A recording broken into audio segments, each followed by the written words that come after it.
Gracias a Dios ha llegado este momento en el cual vamos a meditar unos minutos en la palabra de nuestro Dios. Ocupen, hermanos, su lugar.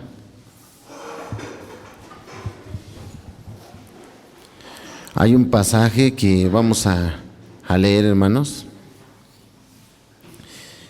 en la carta a los Hebreos, capítulo 1.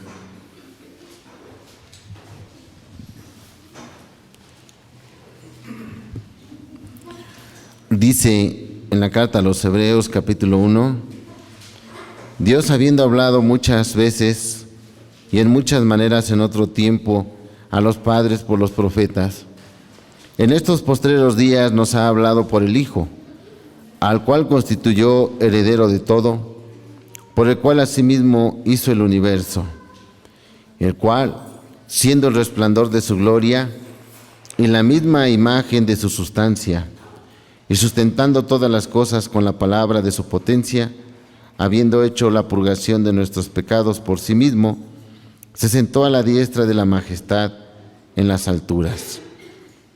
Hecho tanto más excelente que los ángeles, cuanto alcanzó por herencia más excelente nombre que ellos. Porque ¿a cuál de los ángeles dijo Dios jamás? Mi hijo eres tú, hoy yo te he engendrado.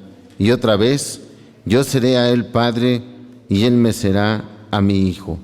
Y otra vez, cuando introduce al primogénito en la tierra, dice, y adórenle todos los ángeles de Dios. Y ciertamente de los ángeles dice, el que hace a sus ángeles espíritus, y a sus ministros llama de fuego. Mas al Hijo, tu trono, oh Dios, por el siglo del siglo, vara de equidad, la vara de tu reino. Amén. Esta porción de la Escritura es preciosa, muy hermosa. Pero también, hermanos, esta porción de la Escritura, para nosotros los que hoy la escuchamos, es una lectura que tiene mucho contenido doctrinal, que tiene también mucho contenido en el aspecto, hermanos, de la fe. Fíjense por qué desde el versículo 1 dice que Dios ha hablado muchas veces. ¿Sí, hermanos? ¿Y cómo ha hablado Dios también? Dice, en muchas maneras. Dice que en otro tiempo habló así a los padres, dice, por los profetas. Pero dice, en los postreros días nos ha hablado por el Hijo. Para esto, hermanos, entonces se requiere fe. Y aquí mismo en la carta a los Hebreos, capítulo 11, usted lo sabe, dice que es fe, ¿verdad? Y hablar de la fe, hermanos, así como lo menciona en la carta a los Hebreos, es algo que no vemos, pero que en nuestro ser se manifiesta como si lo estuviéramos incluso palpando con nuestras manos. Es algo tan cierto que nuestro cerebro, hermanos, debe de tener la capacidad de poder resolver lo que para muchas personas es muy complicado en el aspecto de la fe.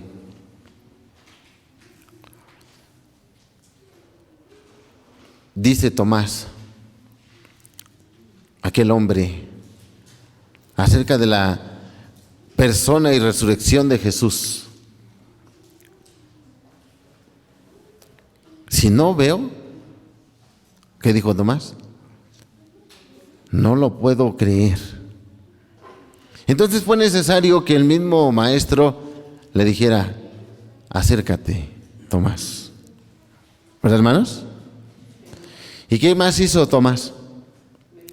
Dice, mira, mis heridas, pon tus manos aquí para que tú puedas creer. A la distancia del tiempo, hermanos, estas cosas a nosotros se nos hacen extraordinarias, se nos hacen increíbles. Y vean el concepto de la palabra increíble, ¿no? A veces nosotros decimos increíble como algo que sucede, que lo estamos viendo y que es grandioso. Pero también a veces decimos increíble y es algo que cuesta mucho trabajo creer, porque la palabra increíble quiere decir que no se puede creer. Pero a veces lo decimos en un concepto positivo, o sea, no se puede creer que yo esté hoy gozando de esta bendición tan grande de ser llamado como hijo de Dios. Fíjense entonces aquí también como Hebreos dice, hermanos, acerca del Hijo, ¿a cuál de los ángeles dijo el Señor, nuestro Dios, mi hijo eres tú? ¿A cuál, hermanos? ¿Los ángeles tienen una posición especial delante de Dios? Claro que sí. Los ángeles son siervos, ministros de Dios y tienen una posición muy especial. Y nos deja ver la Escritura que incluso los ángeles interactúan pues en la presencia de Dios. Son seres espirituales, hermanos, y al ojo humano podríamos decir en su esencia natural invisibles. Aunque en otro momento la Escritura también nos deja ver que los ángeles pueden verse, como en el tiempo de Abraham, ¿recuerdan? Allí en Génesis 18, como en el tiempo de Gedeón, ¿verdad? Que vieron estos varones. El mismo Jacob dice, ¿no?, acerca de los ángeles. Y hoy en nuestro tiempo dice que nosotros también debemos de ser personas sensibles incluso a las necesidades de los hermanos, porque algunos sin querer, ¿qué?, sin saberlo, hospedaron incluso ángeles. Entonces, hermanos, estos aspectos tienen que ver fuertemente con la fe, pero también tienen que ver con nuestra vida en desarrollo, en nuestra vida de fe. Si nosotros viéramos lo que dice, hermanos, el apóstol Juan, en la primera carta que él escribe en el capítulo 3, dice, capítulo 3 de Juan, versículo 1, que esta expresión es para nosotros en nuestros tiempos. Y vean, hermanos, cómo dice aquí: mirad cuál amor nos ha dado el Padre, que seamos llamados hijos de Dios. Por esto el mundo no nos conoce, porque no le conoce a Él. Muy amados, ahora somos hijos de Dios, y aún no se ha manifestado lo que hemos de ser, pero sabemos que cuando Él apareciere, seremos semejantes a Él, porque le veremos como Él es. Y cualquiera que tiene esta esperanza en Él, se purifica como Él también, dice, es limpio. ¿Qué somos nosotros, los que hemos sido llamados de entre las gentes, de entre las naciones, para venir a formar parte de esta congregación aquí, hermanos, en Cuautlalpan? Somos de esta iglesia llamada administrativamente por ubicación Jabnela Misharay, así se llama la congregación. Y nuestra localidad está aquí, en este pueblo, en este sector del Estado de México. Y las personas nos conocen igual como gente que va a esa iglesia, como los evangelistas, o como dicen los vecinos, los cristianos, dicen otras personas. ¿Cómo nos identifica la gente a nuestro alrededor? Así, ¿verdad? Nos ven diferentes, porque no hacemos lo que hace la gente. Nosotros no salimos con la procesión a echar cuetones o al baile. Bueno, al menos eso espero. ¿Verdad? Pero ¿cómo nos identifican? Como la gente que no come puerco. No les invites, ellos no comen carnitas. ¿Verdad? A veces algunas personas se molestan porque nosotros no comemos carnitas, porque no bebemos vino, porque no bailamos. Pero ¿cómo nos identifican entonces las gentes? Así, ¿no? Como extraños. Pero Dios, ¿cómo nos ve? Así nos ve la gente, pero Dios, ¿cómo nos ve? ¿Qué dice Juan? ¿Qué somos ahora? Hijos de Dios. Hijos de Dios. Entonces, hermanos, no perdiéndonos de lo que estábamos diciendo en Hebreos capítulo 1, sí debemos considerar que tenemos una posición privilegiada. A los ángeles no se les dijo esto, hermanos. Y a veces nosotros vemos a los ángeles que tienen una condición espiritual muy especial delante de Dios. Pero Dios nos ha querido poner a nosotros también en una condición de supremacía. Espiritualmente, hermanos, Dios nos ha querido, es decir, ver superiores a esta condición humana. Superiores, ¿en qué sentido? En que aún habitando en este cuerpo de carne, Dios nos ha dado de su espíritu. ¿Para qué, hermanos? Para que una vez teniendo el espíritu de Dios en nuestra persona, en nuestra vida, podamos alcanzar la meta que es llegar a la altura de nuestro Señor Jesucristo, hermanos, y ser semejantes y suficientes para poder obtener como beneficio a nuestra vida de fe, la vida eterna. La meta entonces es alcanzar la estatura de nuestro Señor Jesucristo. Pero hoy que estamos envueltos de carne, la carne y el espíritu en un cuerpo parece ser que debería de traer un beneficio. Pero el mismo apóstol Pablo dice que cuando el espíritu y la carne están en esa misma persona, a veces hay un combate entre el espíritu y la carne. Porque el espíritu quiere las cosas del espíritu, pero la carne, las cosas de la carne. Y dice la Escritura que a la verdad, hermanos, muchas de las veces como que la carne es más fuerte que el espíritu, y no es así. Muchos hermanos sucumben por la cuestión de la carne, por las pasiones, por los deseos de la carne. Y dice el apóstol, en este sentido, hay veces, hermanos, que yo no quiero hacer las cosas, ¿cierto? Pero hay algo en mí que me lleva a esa condición, pero yo no quiero. Pero mi carne, ¿qué dice? ¿Quién me apartará, dice, de esta condición?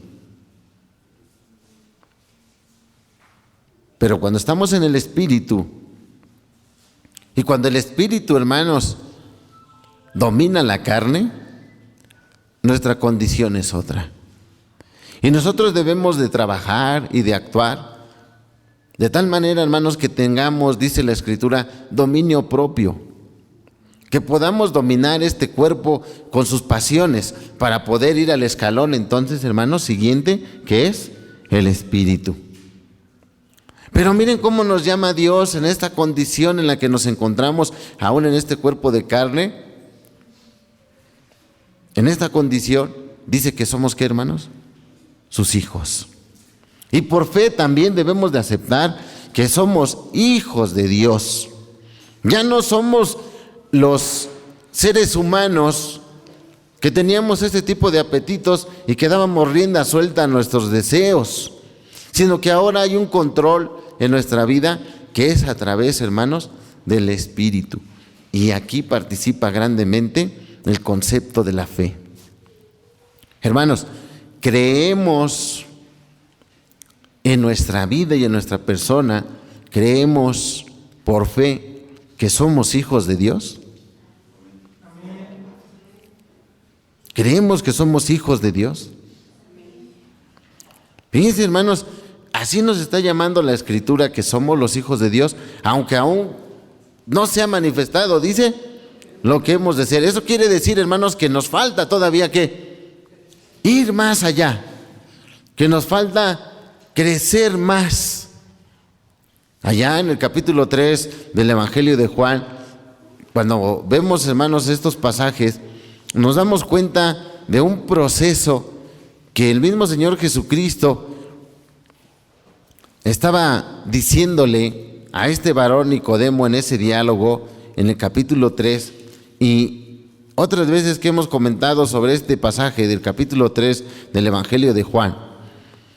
Decimos, hermanos, que habla de un nacimiento nuevo, de un nacimiento que es, dice aquí, de agua y de espíritu.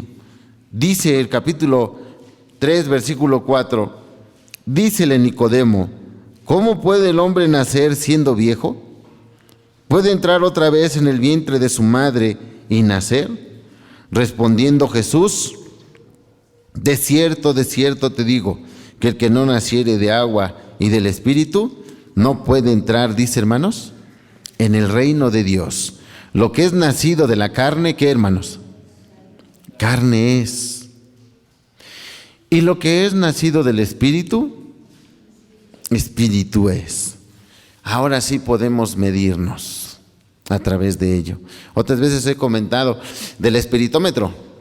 Decía nuestro hermano Joel hace unos días, el espiritómetro es una manera de medir el espíritu, pero no lo tengo yo. ¿Quién tiene el espiritómetro? Dios. Él sí nos puede medir en qué condición espiritual nos encontramos, pero también nosotros, hermanos, tenemos medios medibles para saber en qué condición me encuentro. Nada más que tenemos que ser humildes, sinceros con nosotros mismos, y qué proyecto llevamos después de reconocer la condición en la que nos encontramos. ¿Qué proyecto debemos llevar? Entonces debemos de ser honestos con nosotros mismos. El que es nacido de la carne, dice que es carne. Y entonces es difícil poder controlar la carne cuando estamos en esa condición de carne. Porque la carne, hermanos, es algo tremendo. Dice que la carne para nada aprovecha. Pero el espíritu, ¿qué es? Vida. El mismo Señor Jesús entonces dice, y yo he venido para eso, para que tengan vida y la tengan en abundancia. Entonces, hermanos, lo que es nacido del espíritu es espíritu. Por eso el Señor Jesús le dice a Nicodemo, hay que nacer de nuevo. En esa parte es importante que también cuando nosotros tomamos la decisión de bajar a las aguas del bautismo. Porque aunque es un acto quizás sencillo, el entrar a un río, a un manantial, en donde corren esas aguas vivas, y nosotros, hermanos, ser cubiertos de esas aguas, no es un acto nada más así como así. Ese acto está representando, hermanos, un nacimiento, pero también está representando una muerte. En la primera etapa, cuando es cubierto el cuerpo del agua, la persona está muriendo en ese voto que está haciendo la persona a esa vida antigua. Por eso es cubierto del agua, a esa vida antigua, a ese hombre carnal viciado. Y cuando se levanta, que surge de las aguas, ese hombre igual mojado, ¿verdad? Pero que viene, hermanos, en una condición nueva, espiritual.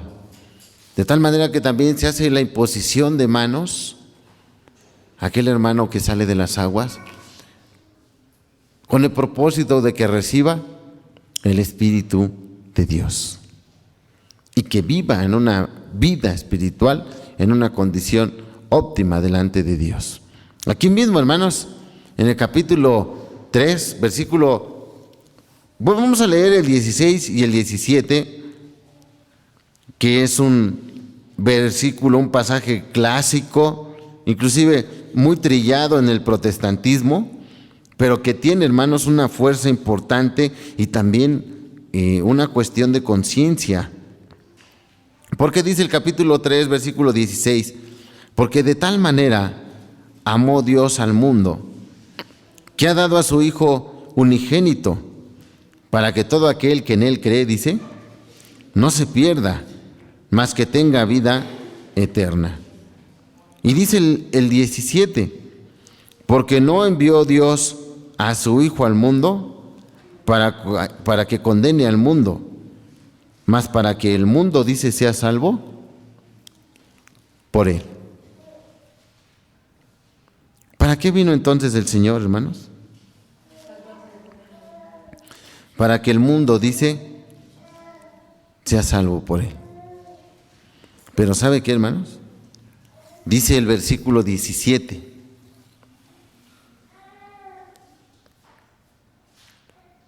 Que no envió Dios a su Hijo al mundo para condenarlo. Pero dice el versículo 18, mas el que en Él cree no es condenado. Mas el que no cree, ¿qué, hermanos? Ya es condenado. El Hijo no vino a condenar, pero vino para que crean en Él y tengan vida, y esa vida sea en abundancia. ¿Dónde está entonces el concepto de la condenación?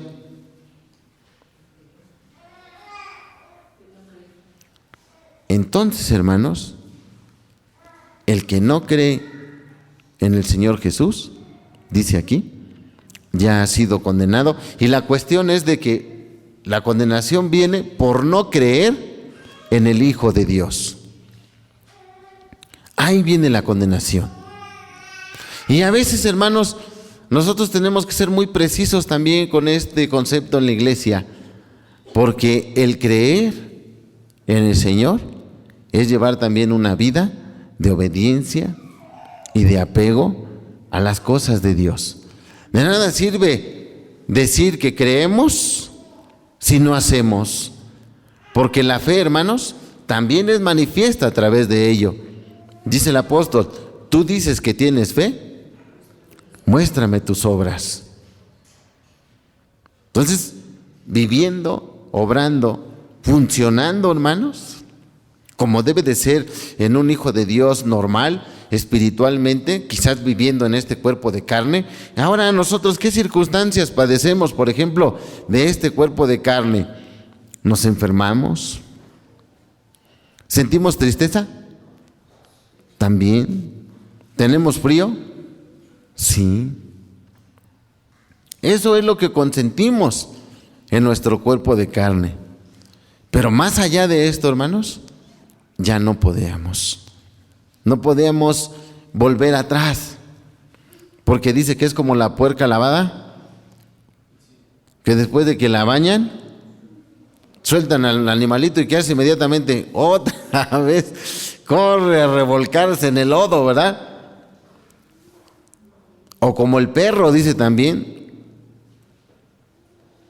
que vuelve a su vómito. Son expresiones muy fuertes, ¿no? Pero que son muy ilustrativas también, hermanos, para tomar en cuenta lo que Dios está poniendo delante de nosotros. Entonces, hermanos, es muy hermoso lo que dice la palabra de Dios, pero también, hermanos, a nosotros nos lleva a una responsabilidad de nuestra vida de fe. Dios, dice, ha hablado en todos los tiempos. Y el propósito de Dios, hermanos, no es que la gente se pierda, no es condenar a la gente. ¿Por qué hace Dios esto? ¿Por qué escribe en esta Biblia todas estas palabras? ¿Cuál es el propósito de Dios? Dice que Dios no quiere que ninguno se pierda, sino más bien que todos procedan, dice, al arrepentimiento. Dios quiere salvar, hermanos, a la humanidad a través del sacrificio precioso de su Hijo Jesucristo. Pero la humanidad, ¿qué quiere? Y nosotros, dice el apóstol Pablo, que hemos sido rescatados de nuestra vana manera de vivir, ahora, hermanos, ¿qué queremos?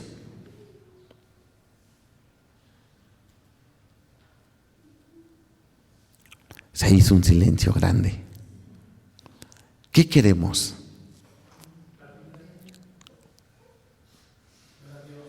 Ver a Dios.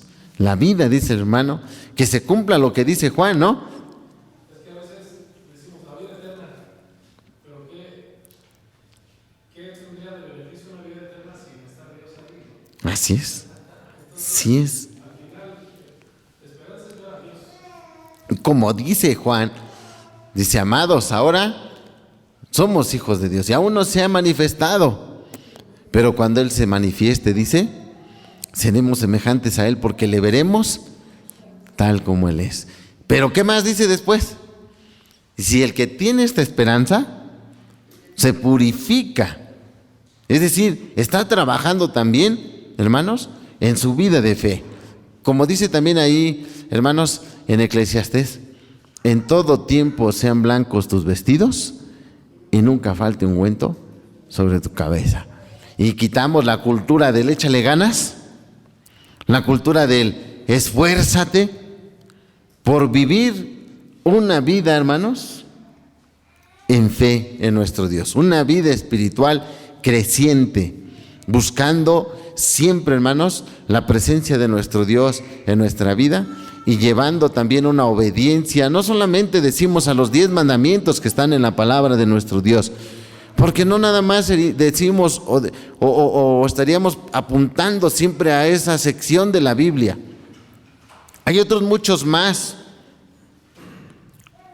mandamientos morales que tienen que ver también con la interacción, no solamente con los hermanos de la iglesia, sino también con las personas a las cuales se les llama prójimo. Y buscando, hermanos, en cada momento de nuestra vida, alcanzar esas metas y buscar siempre, hermanos, llegar a la estatura, dice, de un varón perfecto, de un varón, hermanos, criado según Dios, que para eso hemos sido llamados. Porque dice el apóstol que entonces en esta condición hemos sido rescatados, fíjese, de nuestra vana manera de vivir. Si hemos sido rescatados de esa vana manera de vivir, ahora ¿qué vida tenemos? Una vida en Dios que tiene un precio, una vida en Dios que tiene también, hermanos, una dignidad, una vida en Dios que tiene una promesa, que tiene una esperanza.